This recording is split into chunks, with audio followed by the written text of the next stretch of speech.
তোমাদেরকে আমি অর্থ দিয়েছিলাম, তোমাদেরকে পৃথিবীর জমিনে সব নিয়ামতকে আমি আল্লাহ দিয়েছি, কিন্তু যে অর্থ তোমাদেরকে দিয়েছি এই অর্থ কোথায় কামিয়েছো আর কোথায় খরচা করেছো?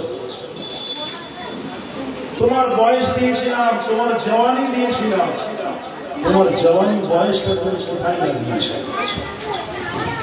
খারাপ কাজে লাগিয়েছো নাকি জওয়ানি বয়সটা তুমি আল্লাহ এবং রাসূলের জন্য তুমি লাগিয়েছো? কিয়ামতের দিন আল্লাহ প্রশ্ন করবে। আর যদি আমি আল্লাহর কাছে উত্তর না দিতে পারি, আমি যদি আল্লাহকে মিথ্যা কথা বলি, আল্লাহ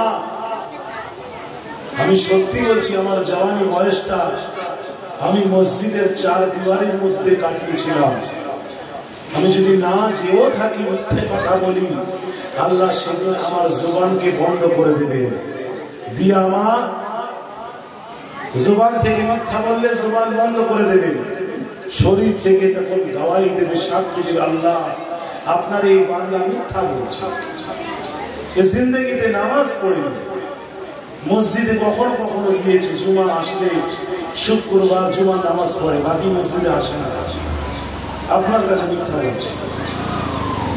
আমি যদি আল্লাহকে মিথ্যা বলি, আমার শরীর কিন্তু আল্লাহর কাছে বলবে, আমার বিরুদ্ধে আমার শরীর আল্লাহর কাছে সাক্ষী দেবে, আল্লাহ আপনার এই বান্দা মিথ্যা বলছে। ওই জন্য এগুলো ভাবা উচিত, ভেবে থাকা দরকার। পৃথিবীর জমিনে মানুষ আসে চলে যায়, কিন্তু আমার আল্লাহ বলছে যখন তুমি দুনিয়াতে গিয়েছো আর যখন আমার কাছে আসবে, তখন যেন তুমি আমার বন্ধু হিসাবে আমার কাছে আসবে।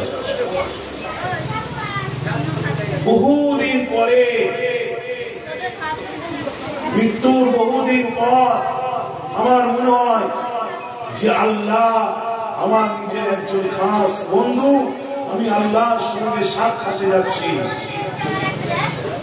যেমন আল্লাহ রাসূল সাল্লাল্লাহু আলাইহি সাল্লাম তারা অপেক্ষায় ছিলেন, আল্লাহ পাক বললেন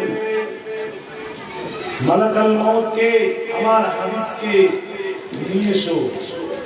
রাসূলের পাকের অপেক্ষায় ছিলেন কখন আমার হাবিব আমার কাছে আসবে।